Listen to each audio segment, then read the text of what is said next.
Bienvenidos amigas y amigos, hoy veremos el tema test de crecimiento y decrecimiento.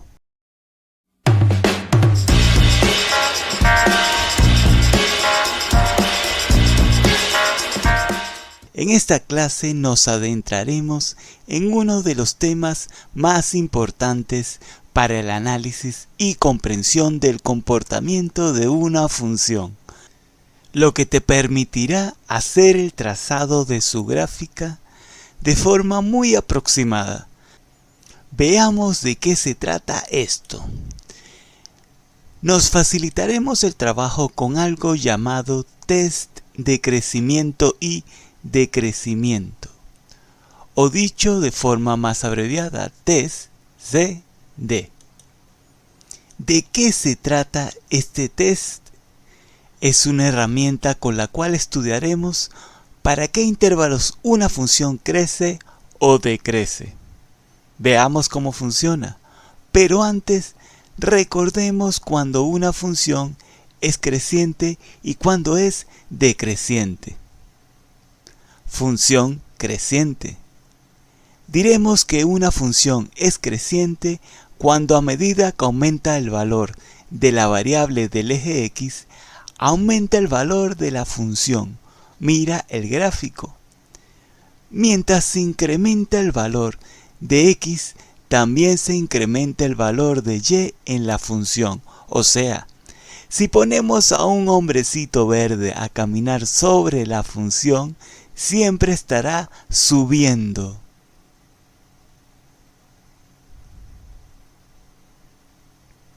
Dicho formalmente sería: la función es creciente si para todo x1 menor que x2 se tiene f de x1 menor a f de x2. Función decreciente. Diremos que una función es decreciente cuando a medida que aumenta el valor de la variable independiente o de x, disminuye el valor de la función. Mira el gráfico. Mientras se incrementa el valor de x, disminuye el valor de y en la función. O sea, si ponemos a un hombrecito verde a caminar sobre la función, siempre estará bajando.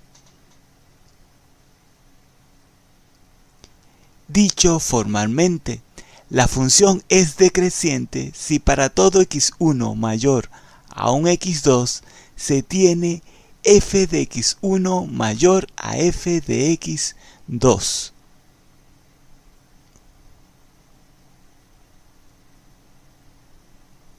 Ahora aprendamos algo de teoría para entender de dónde sale la idea del test de crecimiento y decrecimiento.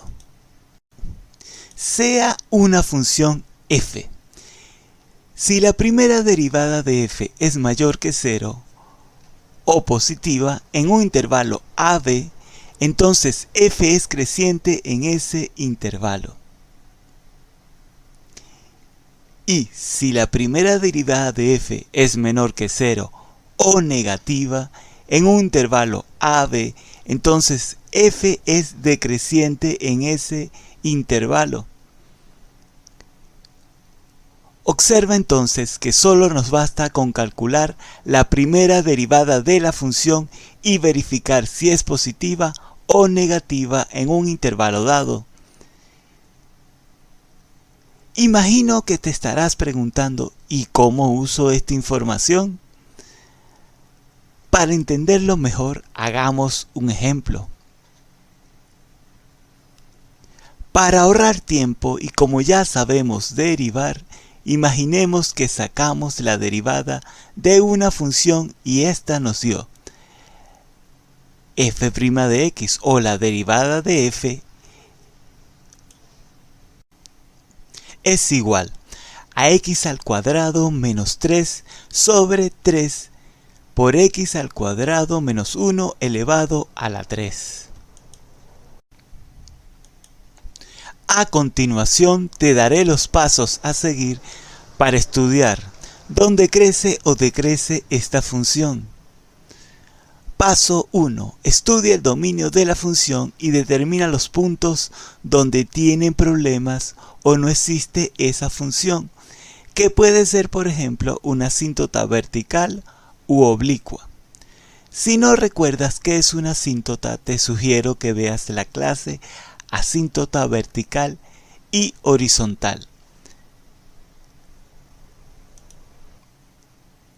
En nuestra función derivada, va a haber problemas en x igual a 1 o x igual a menos 1, porque en el denominador me dará 0 si sustituyo por esos valores en la x y no se puede dividir entre 0, es decir, que estos dos puntos, 1 y menos 1, son puntos críticos para nuestra función.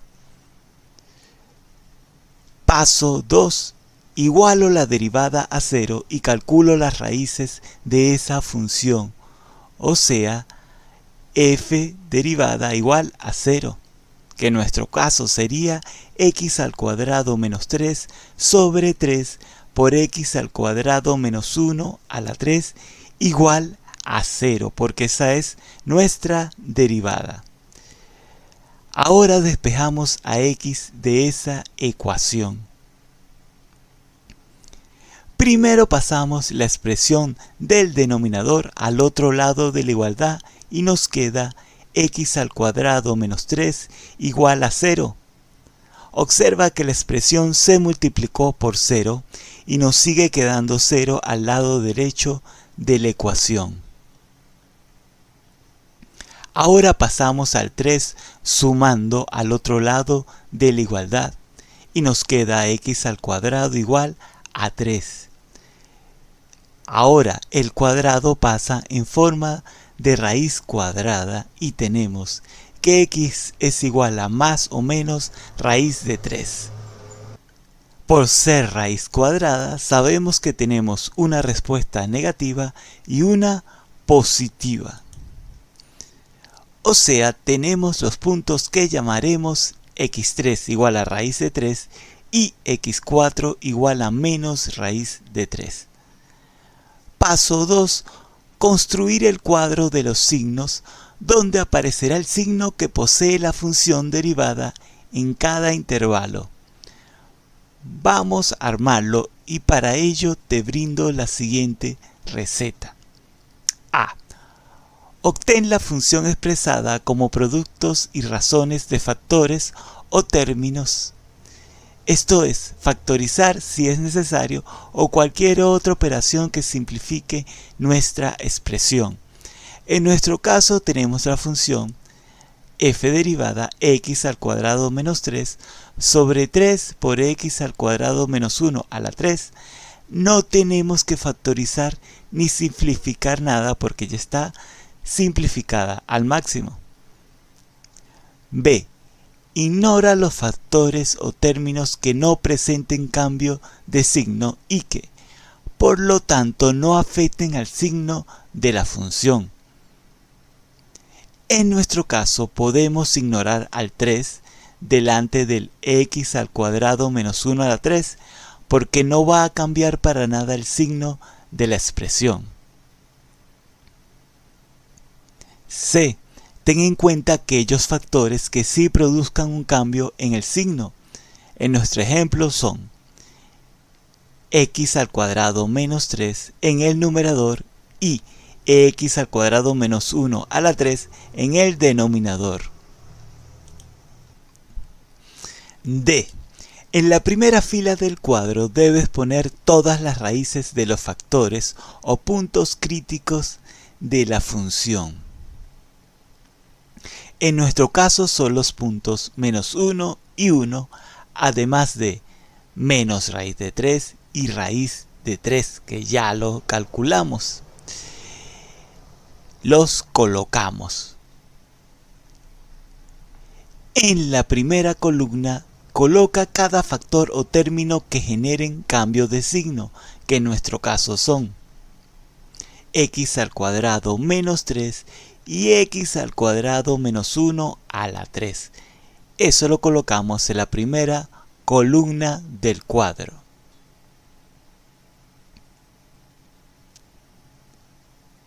En las celdas vacías irás colocando el signo de cada factor o término correspondiente a cada intervalo. En nuestro caso veamos qué pasa si tomamos un valor en el intervalo menos infinito y menos raíz de 3.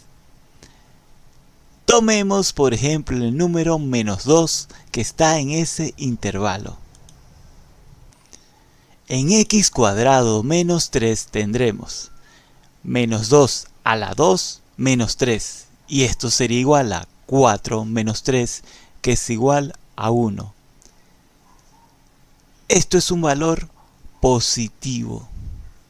Y en x al cuadrado menos 1 a la 3 tendremos menos 2 a la 2 menos 1 a la 3, y esto va a ser igual a 4 menos 1 a la 3, y esto va a ser igual a 3 a la 3, que va a dar 27, porque 3 a la 3 es 27.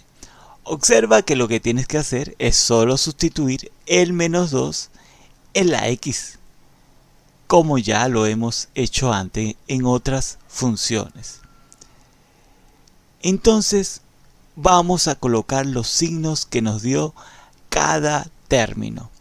En x cuadrado menos 3 nos dio positivo en el intervalo menos infinito menos raíz de 3.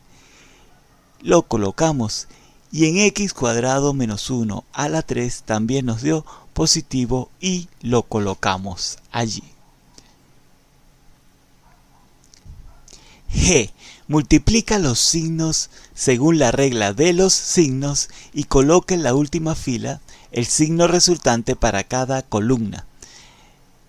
En nuestro caso sería más por más, que es más. Y así lo irás haciendo con cada intervalo hasta llenar todo el cuadro.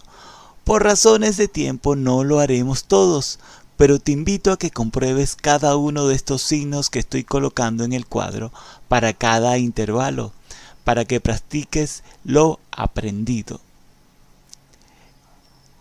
H. En los intervalos donde nos dio más en la fila signos, la función es creciente, y donde nos dio negativo es decreciente.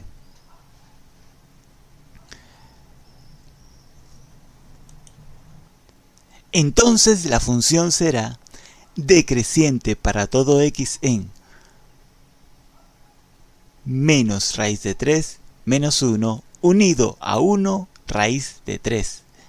Observa que en esos dos intervalos me dio negativo.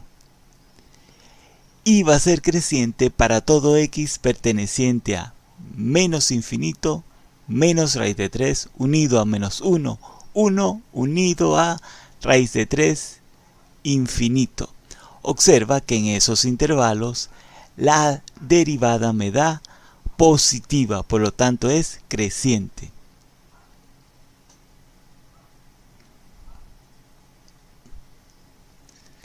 Repaso. Hagamos un repaso de lo aprendido en la clase de hoy. 1. Aprendimos cuando una función es creciente y cuando es decreciente. 2.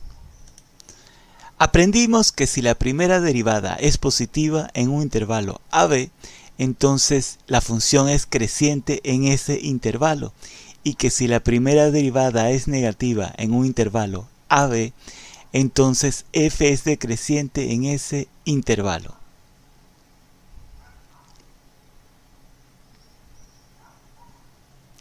3.